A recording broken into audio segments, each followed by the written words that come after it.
Então vamos lá, pessoal. Bom dia a todos. Bom dia, pessoal do online também que nos assiste. Estamos cá novamente. Nossa terceira aula de Direito Administrativo. Hoje a gente vai trabalhar atos administrativos.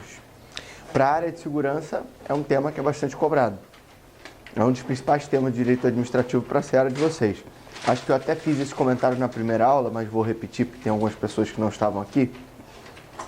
Quando você pega licitações e contratos, licitações especificamente, e eu lembro que eu fiz isso há um ano atrás, mais ou menos, eu fiz uma estatística de 2 anos para trás. Então, ano passado, mais ou menos, início do ano passado, eu fiz uma estatística de 2 anos das questões que foram cobradas em concursos públicos. Licitações e Estatuto Federal, que é a Lei 8.112, somavam quase 50% das questões de direito administrativo. Bom, para você não ter 8.112, mas aí substitui por Estatuto do Policial e Estatuto do Servidor, que vocês estão tendo aqui com o André, certo? E a parte de licitações, olha que curioso, na área de segurança pública, ela se torna o 8º conteúdo mais cobrado. Ou, na verdade, já nem fala que é tanto cobrado assim. Por quê? Porque aí já cai bem menos para vocês. Então, eu não vou dar tanta ênfase em licitação que normalmente se dá, porque é um tema que para a segurança não cai tanto. Tanto no último concurso, salvo engano, não teve nenhuma questão de licitação para vocês. De inspetor, na verdade, inspetor, acho que licitação estava no edital, mas não caiu. Acho que teve algum concurso da Polícia Civil que nem tinha licitação. Não sei se foi o último investigador, nem recordo agora.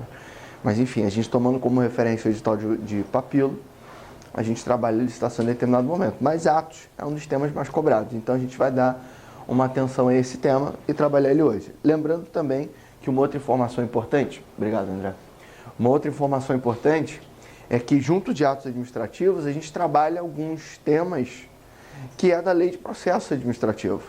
E aí eu vou até falar de algumas peculiaridades da Lei de Processo Administrativo do Estado do Rio de Janeiro. Porque ela não é igual à Lei de Processo Administrativo Federal, ela tem algumas nuances. E eu vou apresentar para vocês. Inclusive na aula de hoje a gente vai apontar uma diferença muito pontual em relação à Lei de Processo Administrativo Federal para a Lei de Processo Administrativo do Estado. Tá bom? No material que eu enviei para vocês, nós temos aí os slides iniciais destinados ao conceito de atos administrativos. Eu não vou me estender muito, porque não tem tanta incidência em prova essa parte de conceito, mas é importante para que você entenda, né? Primeiro, a diferença de ato para fato.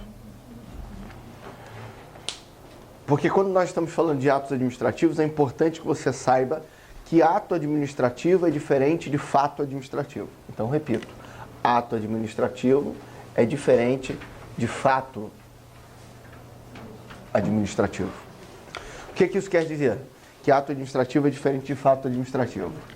Ato, nós vamos chamar de vontade. E fato, nós vamos chamar de evento. Podemos chamar também de acontecimento. Isso está tudo no material, você não precisa se preocupar com ele, não. Presta atenção aqui. Quando a gente fala que ato é vontade e fato é evento, é tipo assim, ó, fazendo um paralelo do teu dia a dia, depois a gente cai, por exemplo, o jurídico. Você hoje estava muito bem dormindo e aí tocou o teu relógio. Você abriu o olho, olhou para o relógio assim e falou, vou para o curso.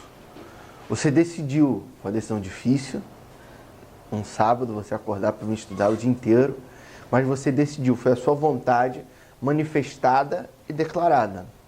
Aí você levantar, tomar banho, escovar os dentes, tomar café, pegar um ônibus, táxi, metrô, trem, carro, moto, vir andando para cá e passar o dia inteiro assistindo aula, em tese é o quê? É o evento, o acontecimento posterior que é a consequência da tua vontade. Então você toma decisão e essa decisão ela traz consequências. É mais ou menos a lógica de um ato administrativo, um fato administrativo. O ato, ele é a decisão do agente, ele é a vontade do agente de praticar, de produzir aquele efeito. Então o prefeito vai e fala, construa uma escola. Isso é o ato, ele vai lá e escreve um documento onde ele ordena a construção de uma escola.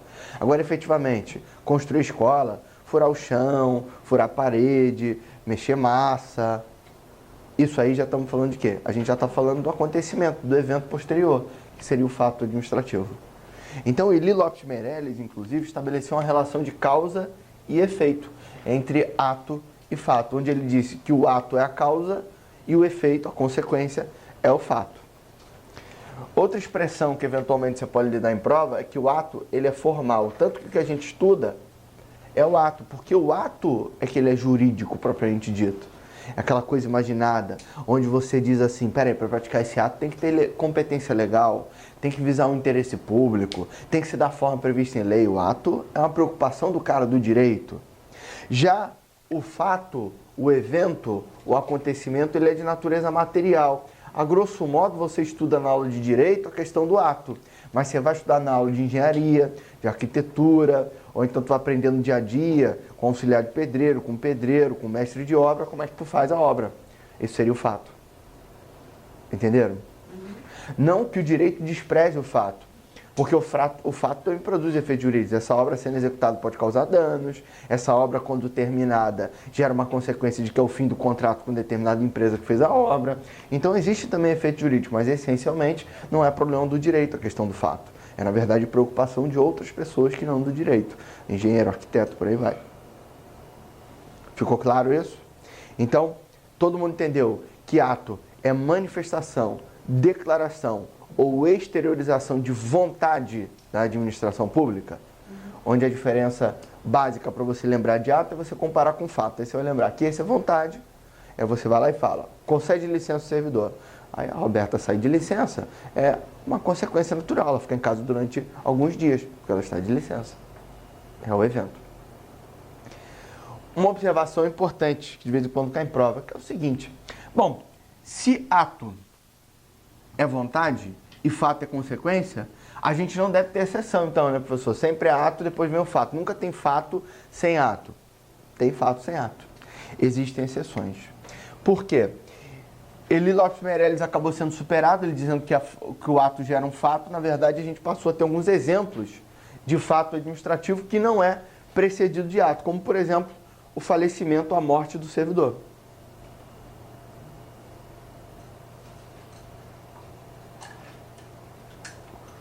Gente, o servidor foi lá por causas naturais, caiu duro, morreu, puf.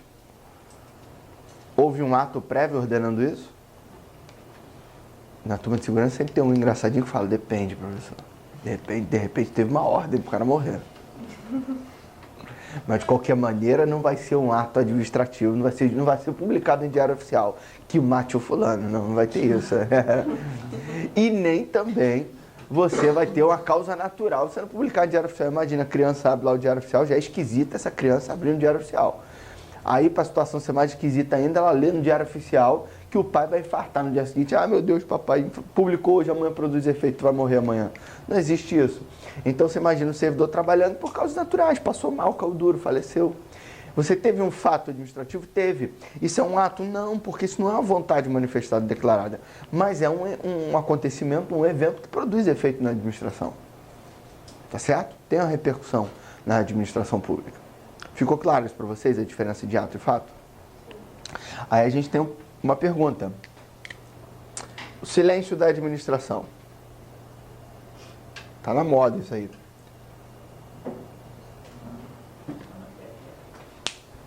É um ato ou um fato? O silêncio da administração é um ato ou um fato ou nenhum dos dois? Vamos lá. Por partes. Silêncio da administração. Pode ser um ato? Sim ou não?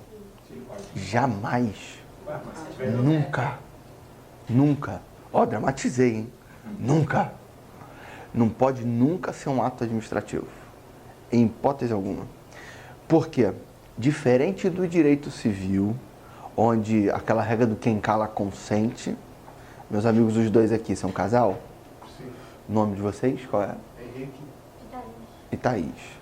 Henrique, por exemplo, sexta-feira, saiu da faculdade ou saiu de repente do trabalho, os amigos do trabalho falaram assim, vamos tomar um chopp, Henrique? Aí o Henrique liga pra Thaís, Thaís já olhou bolada. Aconteceu ontem, pelo jeito, né? Tô aprontou, né, Henrique? Deu mole. Aí o Henrique liga pra Thaís e fala assim, amor, o pessoal do trabalho vai tomar um chopp, tá tranquilo? Resposta do outro lado. Silêncio total. Aí Henrique fala assim, bom, você como eu tá estudando para concurso público, você sabe, né, que no mundo privado, no direito civil, quem cala consente, vermelho o tempo todo, né? Desliga o celular, né, e pronto, ela calou, consentiu. Isso aí é a regra no direito civil, tá? Por quê? A continuidade dos negócios jurídicos. Então, por exemplo, se você tem um contrato de locação, aqui, vocês devem ter um contrato de locação aqui no curso. Existe um contrato de locação da sala, se esse contrato vai chegando perto do prazo final e ninguém fala nada, prorrogado o contrato. Ele continua. Aí tem uma regrinha lá na lei de locação, se o contrato for por mais de 30 meses, se for por menos de 30 meses, enfim, aí está na lei de locação. Mas, de maneira geral, o silêncio no direito civil pode ser interpretado como uma manifestação de vontade pela continuação dos negócios jurídicos. Agora, aqui no direito público, não. No direito público, o silêncio ele é sempre uma ausência de vontade. E se por conceito eu disse que o ato administrativo é manifestação, declaração, exteriorização de vontade, e o silêncio nunca é vontade, então o silêncio nunca será ato. Jamais, em hipótese nenhuma. No entanto, o silêncio, em alguns casos, e também é exceção, tá? Não esqueça que é a exceção que eu vou falar agora. O silêncio pode ser um fato. Como assim o silêncio pode ser um fato? Vocês vão aprender com o professor de Direito Constitucional que o silêncio da administração pública, em alguns casos, ele pode ser entendido como um sim ou como um não. Sabe qual é o exemplo que o professor de Constitucional vai dar? Você apresenta um pedido para ter acesso a uma informação sua no banco de dados público, ou então para retificar essa informação no banco de dados público. Se em 15 dias você não obtém resposta, segundo a lei do habeas data, entende-se como negado o seu pedido. Então veja que nesse caso, o silêncio da administração, por força da lei, acabou produzindo um efeito. Mas veja, não foi uma vontade manifestada da administração, ela ficou em silêncio, então não foi um ato. Mas por produzir um efeito jurídico, virou um fato. Acabou virando um evento, um acontecimento que produziu efeito jurídico. Entenderam? Então, repito, se você quiser, você pode escrever com força, com vontade. O silêncio da administração nunca é um ato administrativo, em hipótese nenhuma. Não há uma exceção sequer no ordenamento jurídico. Mas, em alguns casos, ele pode ser um fato. Aí o exemplo de pode ser um fato já citei para vocês, do habeas data. Se você apresenta um pedido para ter acesso à informação e esse pedido não é respondido em 15 dias, a lei do habeas data diz que foi negado o seu pedido. Pronto. Aí virou um fato. Tem o oposto também, tá, gente? A título de curiosidade. Por quê? Se você pegar... Cara, eu esqueci o número da lei agora, mas é uma lei da Receita Federal, lei 10.500 alguma coisa, que ela estabelece que se uma empresa, por exemplo, tem uma dívida de imposto de renda e ela faz o pedido para parcelamento daquela dívida, é uma dívida específica, e ela faz o pedido de parcelamento daquela dívida. Se o poder público, salvo engano, a lei diz que se em 60 dias a Receita Federal, a administração, não emite uma resposta, entende-se como deferido o pedido. Está parcelado. Também é uma outra situação, agora inversa, né, do sim, onde o silêncio da administração não é uma vontade, não é manifestada declarada, mas, segundo a lei, acabou produzindo um efeito jurídico. Então, portanto, não é ato, mas virou um fato. Um outro exemplo também clássico de ausência de ato que vira fato, a própria prescrição administrativa. Você tem prazo para tomar determinada medida. Depois que você perde aquele prazo, tornou-se o quê? Nunca um ato, porque não foi uma vontade manifestada e declarada, mas acabou produzindo efeito. Agora você não pode fazer mais nada, perdeu o prazo. Então, produzir efeito jurídico virou um acontecimento. Tá certo? Seguindo, um outro ponto que é relevante, o ato administrativo é unilateral, aí está no seu material, é tranquilo, isso quase não vem sendo cobrado mais. A diferença é que se você ouvir na sua prova a expressão ato administrativo bilateral, você vai pensar em contrato, que são interesses opostos, aí não seria ato propriamente dito, seria contrato administrativo. Mas o que eu acho relevante para efeitos da nossa aula agora é você entender que o ato ele visa sempre o interesse público.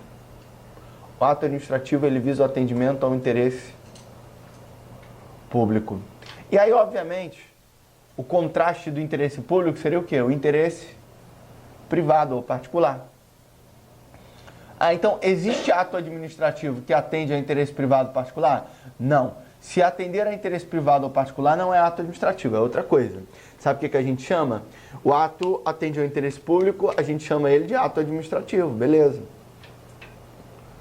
Já quando o ato atende ao interesse privado, a gente chama de ato da administração ou ato privado da administração. Aula passada. Lembra que a gente tem o Estado empresário? o Estado Caixa Econômica, Banco do Brasil, Petrobras, Correios, BNDES. Esse Estado empresário, ele não visa o atendimento ao interesse público. Quando o Estado escolheu ser empresário, a grosso modo, ele está jogando para ganhar dinheiro. Então, ele está visando o lucro. Nesse caso, se o Estado olha para o umbigo dele, ele está visando o interesse da coletividade ou ele está visando o interesse particular? Privado. É uma atividade de natureza privada. São atos mercantis, comerciais. O Estado está vendendo um produto, está vendendo um serviço. Então tem diferença, a grosso modo, de você abastecer o teu carro no posto BR, abastecer o teu carro num posto de natureza absolutamente privada. Ou você abrir uma conta na Caixa Econômica do Banco do Brasil ou abrir uma conta em um banco privado. É a mesma dinâmica. Você tem atos comerciais, aí você tem aqui a diferença. Então, quando o ato visa o interesse público, a gente pode estar falando de ato administrativo. Quando visa o interesse privado, nunca será um ato administrativo. Por quê? Porque aí é chamado de ato privado da administração ou ato da administração. Aí olha que interessante, deixa eu fazer uma conexão na sua cabeça, já que você até vê que o professor de Direito Constitucional e também a lei de MS está expressa no seu edital. Lei 2016/09. É importante que você ouça e entenda o que eu vou falar agora. A lei do MS diz que não cabe mandado de segurança contra atos de gestão comercial das estatais ou das concessionárias de serviço público, por exemplo. Por quê? Porque são atos eminentemente privados. E aí dá um pause. O artigo 5º da Constituição, que é onde está lá o mandado de segurança, ele traz os chamados direitos e garantias fundamentais. O direito à privacidade, intimidade, de que a casa é inviolável, da inviolabilidade de correspondência, direito de petição, de certidão e por aí vai. Então, uma série de direitos. Quando esses direitos são desrespeitados, violados, você tem os remédios constitucionais, que são garantias para justamente proteger esses seus direitos. Então, tem uma visão, e eu falei isso na aula passada, de que os direitos e garantias fundamentais, ele tem o fundamento principal e primordial de proteger você do Estado, que outrora, que lá no passado já foi muito arbitrário. Logo, o mandado de segurança, que todo mundo já ouviu falar aqui, ele serve para amparar direito líquido e certo, não resguardado por habeas corpus ou habeas data, mediante, olha essa parte final, ato ilegal praticado por autoridade pública ou praticado com abuso de autoridade. Ato ilegal de autoridade pública ou praticado com abuso de autoridade. Defina a autoridade pública. É basicamente quando se pratica ato administrativo. Por quê? O ato administrativo ele não visa o atendimento ao interesse público? Olha como é que as coisas se encaixam e fazem muito mais sentido do que você sair por aí decorando, que nem um tarado pedagógico. O tarado pedagógico é aquele que quer decorar tudo, né? Ele olha tudo, quer inventar macete para a parada toda. Esquece isso. Começa a entender. É o seguinte. Quando se pratica um ato administrativo, se pratica um ato visando o interesse público. Na aula passada, nós não aprendemos que o interesse público é supremo? Eu não usei inúmeras vezes uma expressão dizendo que quando se busca o interesse público, se atua com supremacia, e aí é o Estado forte com armadura? Só que tem atos que o Estado pratica que ele não vai ter armadura. Pelo contrário, que ele vai se despir de todas as suas prerrogativas. Que ele vai praticar atos que são típicos da iniciativa privada, porque ele assumiu a condição de empresário. O mandado de segurança te protege quando o Estado está de armadura, justamente para te proteger de um Estado que lá no passado já foi arbitrário. Então, quando o Estado vai se valer das suas prerrogativas, tem freios para ele. Ó, se valeu das suas prerrogativas, mas se fez de maneira ilegal, eu tenho mandado de segurança para me proteger. Se fez com abuso de autoridade, eu tenho mandado de segurança para me proteger. É por isso que não cabe mandado de segurança contra, por exemplo, atos de gestão comercial da Petrobras, do Banco do Brasil, da Caixa Econômica, dos Correios. Agora, que tipo de ato que essas estatais praticam que caberia MS? Faz concurso lá na Petrobras e seja o primeiro colocado e deixa a administração nomear o segundo. Não esquece de ligar para o tio, não. A gente vai entrar com mandado de segurança. Porque nesse caso, a gente está falando de um ato administrativo praticado pela Petrobras. Porque concurso público é ato com toda a cara de Estado. É aquela imposição ao Estado de que ele faz o processo seletivo mais robusto. Está entendendo? Participa de uma licitação lá no Banco do Brasil, participa de uma licitação na Caixa Econômica, me informa que houve uma ilegalidade. Mais uma vez, a gente vai entrar com mandado de segurança, dependendo da ilegalidade. Por quê? Porque é um ato administrativo. Uma licitação, um concurso público, é uma série de atos administrativos, porque ele é um procedimento. E com a cara típica do Estado. Então, tem a presença do interesse público. Você tem mandado de segurança. Olha que curioso, sai um pouquinho da administração. Você sabia que cabe mandado de segurança? Olha só, hein? Muita gente não sabe disso. Isso é posicionamento do STF, tem uma súmula. Você sabia que cabe mandado de segurança contra o corte indevido de luz feito pela Light se você está com as contas pagas? Por quê? Mas eu só não consigo enxergar o seguinte, professor.